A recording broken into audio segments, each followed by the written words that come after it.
And cool, isn't that a cool interior space now already? And then over on the other side, I just drew a few more things. Same way that I had over here. See here, let's do it for realsies. So it's this one right here, right? So I just went over here and gave myself one, let's see, maybe two, right? A little more squares to deal with. A little more squares on my checkerboard. Boom. And boom. Here, take a look at this. So, do you remember how with this one right here, I used one cactus to find out how tall all the other cactuses would be? Well, that's assuming that these cactuses are all about the same height. Well, I did the same thing using a person. I drew this person about how big I thought that they should be, right? And so then here was my vanishing point. You see, I just made a line back to my vanishing point. And then I could determine how big other things would be. And let's show you that real quick. Not in such a nice way, in kind of a sloppy way, but yeah. So let's pretend that we've got a person. Oh, let's say we had a person right about here, Mr. Stick Figure. Hey, guy. Okay, so there's my stick figure of a guy. And you know what? That is a tremendously good way of starting a person, actually, is with a stick figure. And I say, like, okay, let's assume that that guy is 6 feet tall. So then I can just go back and say, like, okay, to the end here, here is what 6 feet looks like. So on my back wall, okay, so this was the back wall here. And let's say it goes up like this, and we've got something else maybe going off. Oh, I don't know, something like this.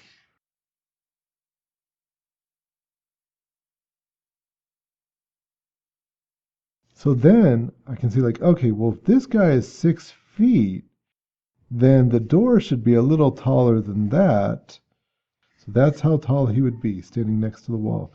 So I could just say, okay, that's how tall a door should be, more or less, shouldn't it? Because it should be, a bit taller than, like if a guy is 6, then a door should be about a foot and a half taller than that, depending on how big the door is. Okay, and once I had the door, then of course I could decide like how big I wanted to make windows and stuff like that. And if I wanted to put another person in the scene, like I had another guy standing. And so let's say this guy is just a little bit shorter than my first guy. And he's standing over here. So I just made him just a tiny bit shorter. Okay, cool.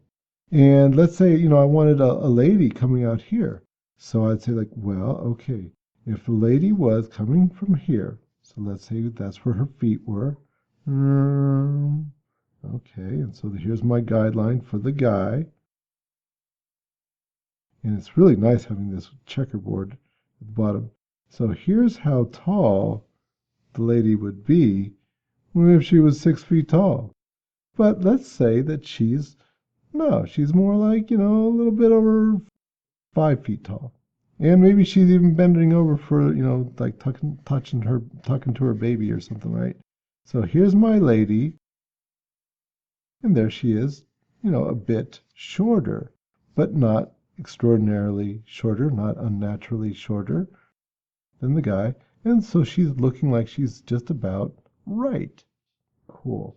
What else? The railing, so then I can figure like, okay, well, if this is how big a guy is, if he's standing next to the wall, then I can figure out a pretty appropriate size for the railing that I put into the place next door. That's how I figured out how tall to make the railing, you see, relative to other people. Okay, all good. And then finally, here's the last little lesson as far as structure goes. Remember that I've got my horizon line way up here. So to have a horizon line way up there like that, that means that you're looking down on stuff. So I gave my viewer a reason to be looking down, and that's why I put these railings in here. How did I get the hand? Well, I looked at my own hand. I thought, okay, if I'm holding on a railing, what is it going to look like, from that angle or whatever? And I just actually did a little observational drawing for my hand. And then here's the other thing. Now remember about observational drawing, right? And I had you guys do shiny stuff. And because I learned about doing shiny stuff from doing real shiny stuff, I could kind of figure, well, sometimes we've got a picture in a picture, but sometimes that just turns into streaky shapes. And sometimes you can kind of see a picture, so I ghosted in a little picture of a face right here, just kind of a funny one, right? But it's kind of distorted around the thing right here, but it's kind of cool. And how did I know how to do that? Once again, observational drawing. Okay. Another thing to look at is that I've got reflections in the floor here. Was that hard to do? No, of course not. All I did was take the shading from here and just bring it down a little bit. Okay, well, here's the arch up here, right? So if I just shade it down here a little bit more, then it's going to feel like a reflection from that arch. See, and here's my line here, right? So if I kind of make a parallel line this way to that, an opposite line, I should say, it's not parallel, it's opposite to that, then, it gives me the sense of reflecting that wall. Here, with the fountain, I just give it a sense of reflecting the fountain. The other shading is pretty standard. I purposely did make it a little bit darker at the top and the bottom. Not that you really would have atmospheric perspective inside. Come on, there's not that much air. But it's a trick that still works, And we artists, we're just kind of tricky that way. Here's another thing to look at. In the shading, in the corners, you'll see that I've shaded it darker. If you're in an interior space, and you probably are when you're listening to this, look in the corners of the building and you'll see that it's darker in the corners. It's darker along the edges of the walls and the edges of the floor and the ceiling and stuff like that. Okay. And I don't have any particular light source for this, but I figure the light's probably coming down from the top. So I shaded underneath things like the sign or the planter boxes, stuff like that, underneath the rim on the fountain. And that gave it sort of a natural look. And finally, because this is a form and I wanted it to read a little bit more, I did give it more of a shadow towards one side. Not because that's exactly reality. I don't know. I haven't determined exactly where my lights are coming from. But because I knew that that would make it look rounder. It'd bring it out and make it rounder by making it like a form.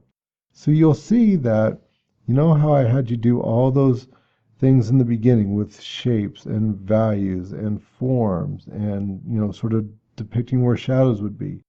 And then I went and I had you do the observational drawing so you could just see how stuff was in real life.